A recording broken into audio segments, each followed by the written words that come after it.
Hai teman-teman semuanya, kembali lagi bersama Mamu TV, channel yang membahas tentang dunia jana.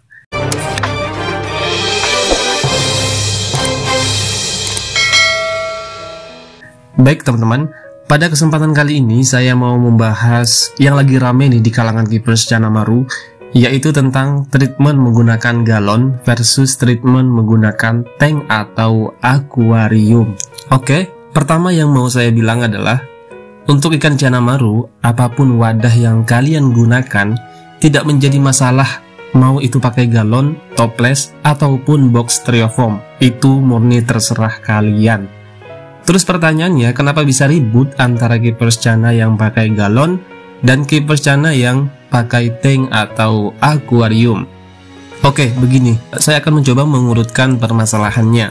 Yang pertama, menurut kawan-kawan yang pakai galon, gak masalah pakai wadah apapun, toh ikan gabus ini asalkan ada airnya, dia akan hidup.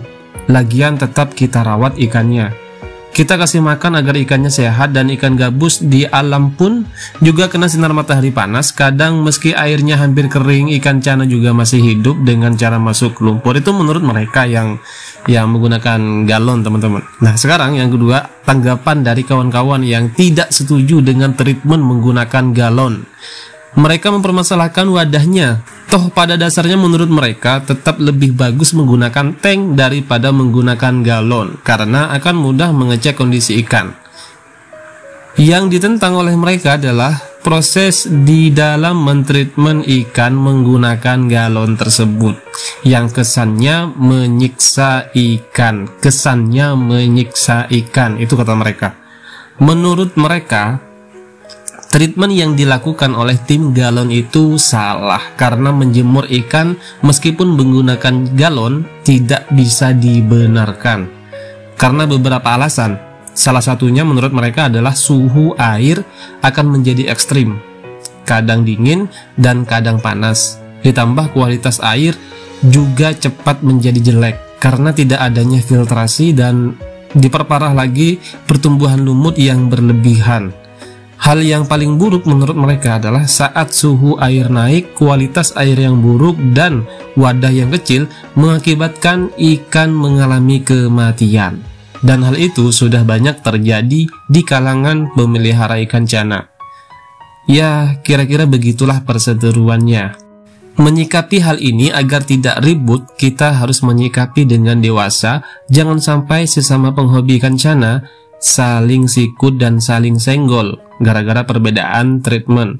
Treatment boleh beda, tapi tujuannya tetap sama, yaitu kita ingin ikan kita menjadi bagus sesuai yang kita harapkan. Dari perseteruan di kedua kubu tersebut, saya akan menarik kesimpulan. Dalam dunia permaruan, ada ikan yang masih progresan dan ada ikan yang sudah jadi. Artinya, warna sudah bagus dan sudah berbunga untuk ikan yang sudah jadi. Untuk ikan yang progresan tentu masih dalam tahap treatment. Ada yang treatment pekat air ketapang atau air secang. Ada juga yang wadahnya lumutan, banyak sekali lumutnya gara-gara outdoor, semi outdoor, atau juga ada yang masih di kolam dengan kondisi air yang keruh nggak karuan. Itu semua adalah cara. Terserah apapun caranya. Kata kuncinya menurut saya adalah ketika mentreatment ikan, jangan terkesan menyiksa. Karena kalau terkesan menyiksa itu tidak baik, apalagi kalau diposting di grup komunitas jana. Tentu akan menimbulkan pro dan kontra.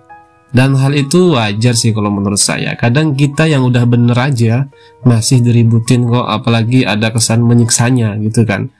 Dan yang paling penting itu adalah kalian yang mentreatment di galon, yang ngerti ikan kalian, yang tahu kondisi ikan kalian itu kalian sendiri. Jadi yang ngerti sama ikannya adalah keepersnya sendiri, orangnya sendiri. Jadi saya yakin kalian tuh yang betul-betul paham gimana kondisi ikan kalian. Jadi tolong dirawatlah dengan baik. Harapan saya untuk teman-teman yang menggunakan galon, tetap jaga kondisi air dan sesuaikan ukuran ikan dan ukuran galon. Kalau ikan besar, galonnya kecil, itu sudah pasti tidak nyaman buat ikan. Dan alangkah lebih baiknya jika terik matahari lagi panas-panasnya, beri penghalang bagian atas galon agar sinar matahari tidak mengenai langsung ke galon. Kenapa demikian? Karena wadah yang kecil, air pun sedikit. Jika terkena matahari terlalu lama, air akan menjadi hangat. Ikan apapun gak bisa bertahan di air yang terlalu hangat dalam jangka waktu yang lama. Dan gunakan substrat pasir malang agar kualitas air tetap bagus. Jadi sekali lagi, saya paham dan saya yakin teman-teman yang menggunakan galon itu dia tahu apa yang terbaik untuk ikannya. Kemudian untuk ikan yang sudah jadi, nah untuk ikan yang ini tentunya masuk dalam kategori ikan display, yaitu ikan yang sudah siap dipajang karena sudah ada nilai estetikanya. Selain nilai estetikanya, juga nilai ekonominya juga tinggi, bisa sampai puluhan juta per ekornya. Jadi tentu saja kalau begini pasti dirawat baik-baik, yaitu menggunakan tank yang besar, substrat, filtrasi air, lampu dan pakan, ya tentunya yang berkualitas. Teman-teman yang mampu membeli ikan yang sudah jadi, sudah bagus dan mahal, tentu nggak kesulitan dalam membeli tank atau akuarium beserta perlengkapan yang lain, karena tentu memiliki budget yang banyak. Kita harus ingat bahwa dalam dunia maru ini pemelihara berasal dari semua kalangan. Ada yang dari kalangan ekonomi menengah ke bawah sampai yang kaya raya. Ada juga yang dari usia anak-anak sampai yang tua pun pelihara ikan cana maru. Karena kita semua paham, ikan yang nantinya bagus akan bisa terjual dengan harga yang mahal.